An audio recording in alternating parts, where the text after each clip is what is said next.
know I should stop. The test having gone well, it still isn't a guarantee that I can get back to the Manton Aquarium where phenomena are happening. Even if I succeed, I'll be separated from Himeno. But I'll definitely get home. I mutter to myself. It's strange since it's as if I'm talking to the entrance gate, but it's a declaration of my resolve. As I move forward, I spot the souvenir shop. It makes sense as I'm going back the way I came, but it gives me mixed feelings. Huh? It is there that I witness an unexpected sight. The girl from earlier is standing in front of the souvenir shop, apparently lost in thought. You. So the coordinates to where the doorway lead has to be fixed by someone. Otherwise, there would be no way you would have come across me being attacked by the orca in the machine room. What does that mean? I don't really get what the girl who is reassuring herself is saying, so I changed the subject. Oh, they're saying that because the rooms change, it isn't necessarily like one building. Like there could be, I guess, two people in the same room, but like not in the same room is maybe what she's suggesting. She's talking about fixing the point or something. What's wrong? Did something happen at the souvenir shop? Just now, it looked like someone went inside. Someone? I don't know. It was just as they went in. But thanks to whoever it was, the coordinates are fixed on a safe place. It could have been Mari. Your missing little sister, right? I'm sorry, but no. It was definitely an adult. I glance over at the entrance to the souvenir shop. Even if as I peer through the semi-transparent wall, there are no human shadows. Still, if the person she saw walked through a door and moved to different coordinates, it wouldn't be strange for there to be no one in there. The girl said it was an adult. Could it have been Hideyoshi-san?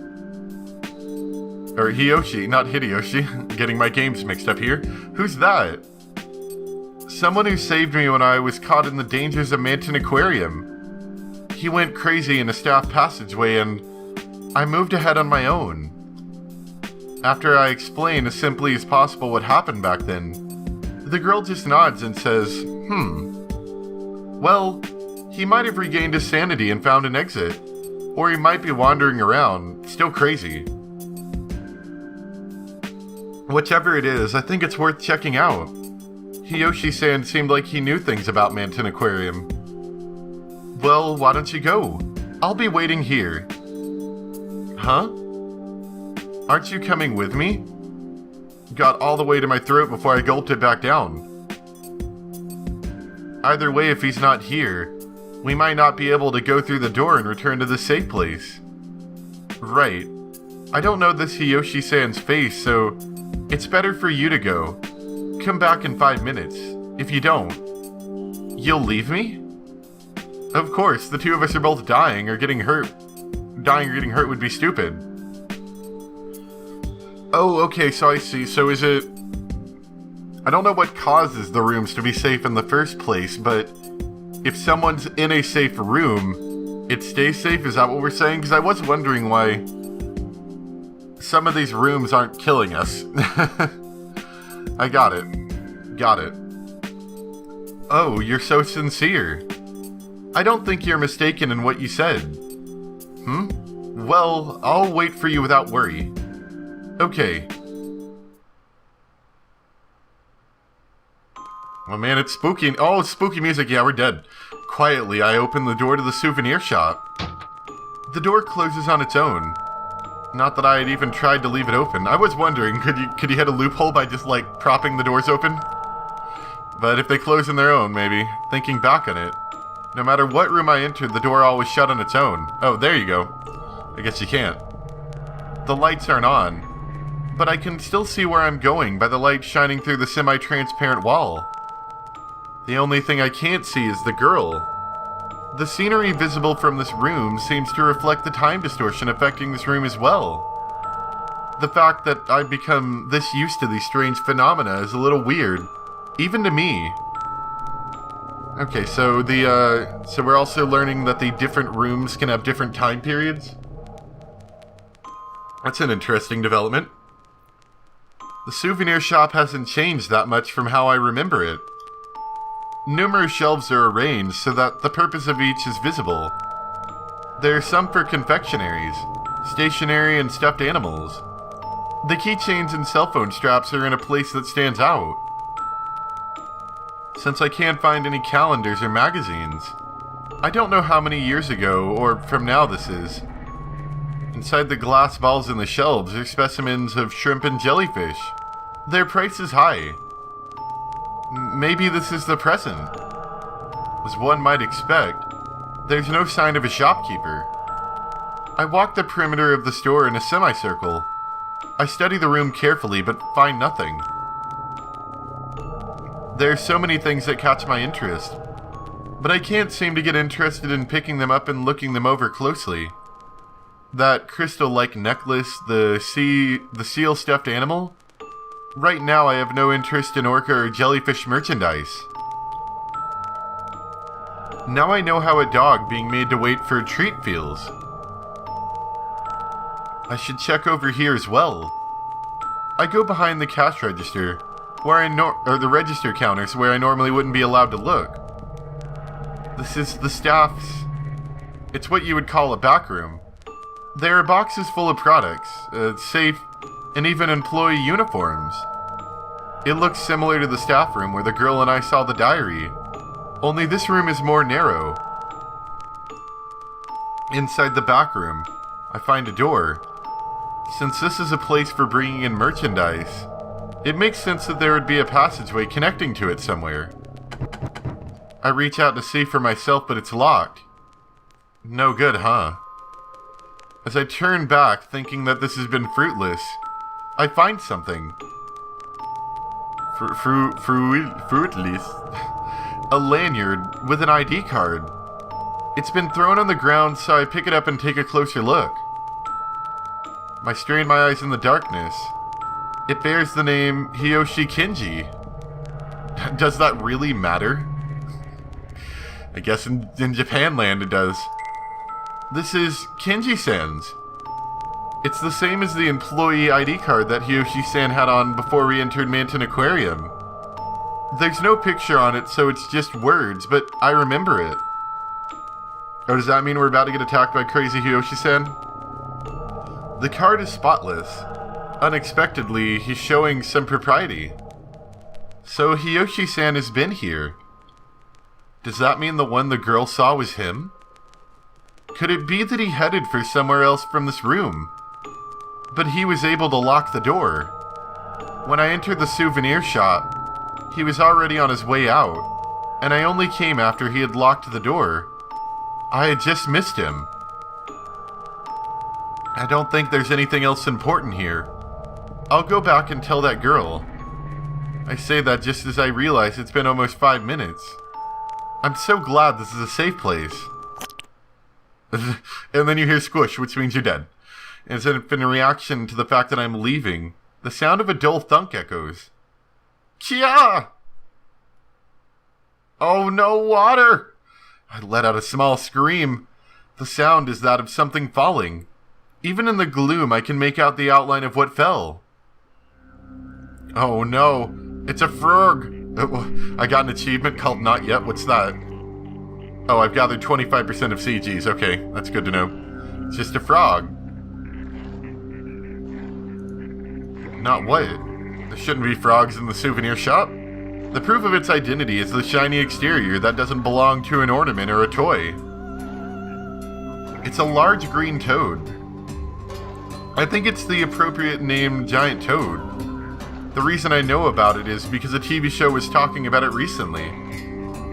The story was about how, in Australia, the toad had been imported for pest control. But before, you know an awful lot of, stupid things. But before they realized it, its population had increased and was disrupting the ecosystem. Characteristic of this species is a gland on the back of its head that looks like a wart, from which it can inject venom. Deadly venom. Deadly, painful deadly. This venom was cited as the cause for alligators and other native species being killed. That's right, poison! What bad luck, I think, as I clench my fist. But it's only one. And put a little more space than necessary between us, in order to avoid the giant toad. That way, even if there's another lurking nearby, I should be okay. The shelves become a wall for me. Even though frogs have the ability to jump, they shouldn't reach that height. It's really loud for being just one toad, making a gwah sound rather than a normal croak. I was thinking about it. Let me just take a moment to talk about this for a second while it's on my mind. So, it may just be simply like a random mix of supernatural, spooky, deadly things happening. Which is what it appears on the surface, Randomly, we've got cutlass fish. What the heck is that? Is that a real fish? I don't know. Then we got spooky frogs that shouldn't even be in an aquarium. And we got nematodes. Like, it's just a lot of, like, it's sort of like, for lack of a better description, like I said before, it's like Corpse Party. It's just like bad things are happening. Just because this place is a bad place and everything hates you. But let me present this idea as an alternative. What if it's something that's occurring in her mind? I haven't beaten the game yet, so I have no idea if this is correct. What if it's just something that's occurring in her mind, and so she happens to know about these things being dangerous ahead of time because they're coming from her own mind? There's an idea. It could. They might have not put that much thought into it. I don't know, but it's an interesting theory, and I think it's a fun one. Anyway, it's really loud for just being one. Yeah, I already read that. Gwa, gwa, gwa. Although it's poisonous, hearing its cry in a safe place like this makes me think of it as cute. Even though I think that, I can't be careless. A plopping sound resonates one more. The toad cries out, going from a death rattle-like sound to thin breathing. Then, finally a pause. It soon resumes with an even lower voice than before. What? Oh, it's got a baby toad. I take a look at where the toad was. Ah! It's nothing less than ghastly. The toad has been crushed really by another frog that has fallen from the ceiling. Its forelegs are widespread, its internal organs leaking from its abdomen due to the fall. That isn't all. Do we get to see that graphically? Oh, we do! Look at that! We're all everywhere and stuff. The second frog is the white striped pattern characteristic of a certain type, but I don't know its name. When the other frog fell on the giant toad, it stimulated the gland, so naturally poison leaked out. At the edge of its right foot, its toes have begun melting. Melting? No way. The frog's poison is an acid. It paralyzes or acts as a neurotoxin. If it gets in your eyes, you can lose your eyesight. But basically, it's for catching prey by poisoning it to death. This poison is different and more brutal. Yeah, I don't know. While I like my theory, maybe I should just lean closer to the Corpse Party theory where the world hates you. Like, isn't that a not a literary, but just like a storytelling thing is like a setting or not? I don't know. I'm not good at literature, but with it being that the world hates you, I think that's what this is. However, the second frog is even more menacing. As if taking vengeance for the right leg it lost due to the poison, it secretes its own venom. The toad's corpse puts up no resistance, its body steadily melting away. I pinch my nose at the mixed stench of the dead body and the acid. Even as my spine grows cold, the room steadily becomes humid, most likely due to the breath of the living creatures in the room. Or possibly the water on the floor. The sight of the frog melting away from the poison is enough to cause bile to rise up in me for a moment. But there's no way I can look away from it, beyond the fact that I don't know what's going to happen next. I have to pay attention as I head for the exit. I look up at the ceiling, but there's no sign I'm being followed by any frogs. It's as if they fell from nowhere. If one falls on me, it means this place isn't safe anymore. I speed up as I head for the exit. The reason I don't break into a full run is because I know I might trip or fall at a time like this. Good thinking. Uh-oh. A nearby sound fills me with fear and despair.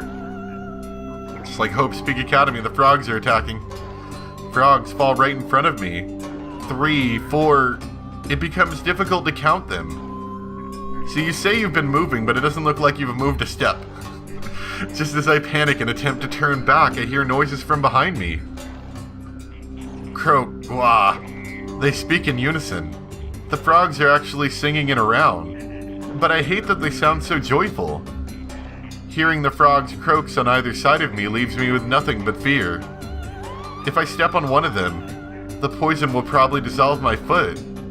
That being said, there isn't enough room to leap over them, and if I do, one of them may jump up and touch me.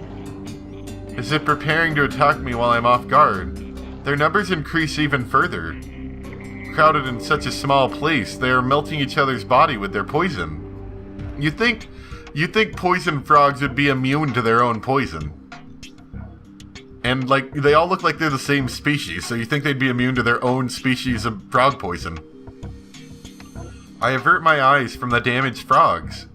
As the danger increases, it's not a tragedy I can continue to watch. As the amount of bodily fluids on the floor increases, the frogs who step in the puddles of poison have their toes melted off. Then they secrete their own fluids and the cycle repeats. On top of that, there are those whose bodies are melted by their own poison as well, which is a stupid defense mechanism. It kills you instead. Somehow suppressing whatever's welling up inside me, I finalize my plan. Over here! I pull some merchandise off the shelf with my hand and make some space. The original 2 are still left, but it's better than being surrounded. I step out onto the floor and leave the shelf. To keep them from reproducing anymore, quickly! No! Oh, now the red ones and yellow ones and blue ones. As if they'd been lying in wait, numerous frogs fall from every which way. They're small creatures with shrill voices. Red and yellow, green and striped and varied. The intense amount of color saturation is making me feel sick. I know this variety of frog well. Among poisonous frogs, it is the most infamous type. A poison dart frog. Even under normal circumstances, it carries deadly poison stronger than that used in blow darts. If the strength of that poison has been taken to intense levels like the other creatures here, it could probably instantaneously melt even my bones. What should I do? There's still a distance between the door and I. 3 steps. No matter what, I can't take those 3 steps. There's nowhere for my feet to land. The floor is covered in the squishy bodies of the frogs and their acidic poisonous fluids, as well as the corpses of those frogs that had melted themselves. Not knowing where they're coming from, there's nothing I can do. Even the sweat falling from my forehead seems like venom to me, as if some kind of illusion. Shh. I don't want to see it, as if nothing else can be done, but... You're slow. A light suddenly shines through the darkness. The soft breeze blowing in through the crack returns me to my senses. Cover your eyes.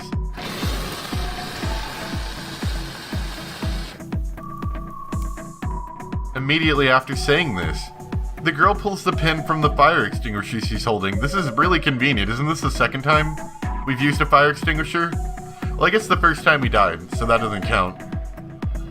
The entire inside of the souvenir shop is filled with the smoke from the fire extinguisher. A fire extinguisher? But now we can't jump over the frogs.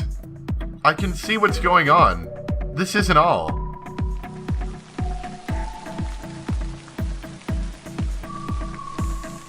Almost in sync with the girl's wounds, the sprinklers out. That is not how fire extinguishers work. It isn't smoke that comes out of them, it's a foam. It's foam that comes out of these things. A large amount of water immediately sprays us, an amount greater than the strongest rain striking my body. Yeah. When I open my eyes, the girl reaches out her hand with a firm expression. While the water's running, Even if you get hit with a little venom, it will wash right off. Don't be afraid, just run for it. If you fall, you'll die. The floor is soaked, I might slip. At that moment, I falter and run straight through. Got it. I have no time for doubt. I run for it through the rain from the sprinklers. Yeah! I try to run without looking at my feet. The sensation of squishing the slippery meat continues. The liquid that gets scattered about with a squirting sound is washed off in the rain. Just 3 steps. That's a moment.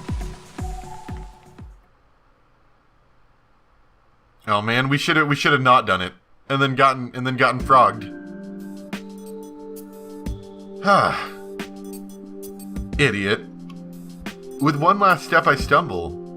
The girl grabs me with her extended hand and pulls me out. I collapse, but it's outside the souvenir shop. The door is already closed. There are no frogs anywhere. Thank you. But it's already been more than 5 minutes, so why? As I catch my breath, I express my thanks to the girl. I just remembered that I owe you a debt. You're kind. I might have misjudged you a bit. You didn't misjudge me. If you had hesitated any further, I would have closed the door. But you believed in me, right? That I could do it. You're going to drive me nuts, so stop it with that stuff. Expressionlessly, the girl says this in a flat tone. Holding on to this gentle feeling, I prepare to move on. Speaking honestly, I want to rest here like this. My clothes are soaked and I've used up a lot of strength. However, it feels like if I were to really relax, I might never get up again. If I don't keep my momentum, I can't save Himeno. I'm able to gain some relief from resting against the wall. The girl who rescued me seems to be resting just like I am. Huh. This gotcha is... As we're resting against the wall, I realize that the type of gotcha situated in front of the souvenir shops has changed. How ironic. 5 years ago. What do you mean? You said it yourself. That your sister went missing 5 years ago. You remembered. Of course. Inside the gotcha machines, there are many keychains. They all have charms with various creatures attached to the droplets. The link between Mari and I, and now the item of my memories that links Himeno and I as well. My little sister. Her name is Mari. I didn't ask. You see, 5 years ago, keeps going, we had an argument over keychains. Mari wanted my jellyfish one, but I wouldn't trade with her. She disappeared sulking. Still didn't ask. I have this one. I take the keychain that I had received from Himeno out of my pocket. It's the one with the starfish attached to the droplet. Huh? As I hold it out to the girl, I realize there's something attached to the bag. A picture printed on a sticker. It's a pretty old sticker at that. A small girl and a man embracing her. The two of them are smiling and seem to be having a lot of fun. The man, who's wearing a suit and seems quite serious, is probably her father. The words Manton Aquarium run along the picture's border. The souvenir shop had a sticker photo booth, so I'm sure they took this picture here. More than anything else, I'm disturbed by the fact that the girl in the picture looks like Mari. It's not just her face, but her long hair and that smile too. As her big sister, it seems this girl seems like she should be Mari's twin. Hey, that's... Pointing to the keychain, the girl speaks. My consciousness is yanked back from my memories. What is it? I ask the girl as she shows interest in the keychain, but I receive no response. Her averted eyes tell me nothing. Your little sister, she went missing here, right? Yeah. The girl suddenly changes the subject back, leaving me a bit flustered. She doesn't press any further with questions. It's the same with my dad. Huh? But in my case, I know he's dead rather than missing, so it's different. I know he was murdered. Your father was murdered? I can't grasp the detached way the girl is speaking. She's talking about her own family member, but the girl is completely apathetic. She has the calm of someone reading a newspaper article aloud. Well, I'm going now. But I haven't heard all the girl's story yet. And if things get like they were before, it will be better if there are two of us. The words won't come out right, but the state of panic I'm in should be enough to express what I want to say. However, the girl stands her ground to the end. When I'm with you, you hold me back. Hold you back? What do you mean? If dying is what it takes for me to learn the truth, then that's fine. You could never resolve yourself to that. Fine with dying? You can't let yourself die. Shut up. Shut up? You're awful. You have that friend Himeno, right? If you die, what happens to her? I have no idea whether or not this is her way of trying to encourage me. However, I understand what she's trying to say. She's trying to say that each of us is on our own. Let's become friends. That way you can't say so easily that you're fine with dying, right? That part of you is exactly what I meant when I said you hold me back. Without answering my question, the girl pushes me away. Swiftly turning her back on me, the girl walks on ahead. What should I have done? I stay where I am until the girl's back becomes so small I can no longer see it.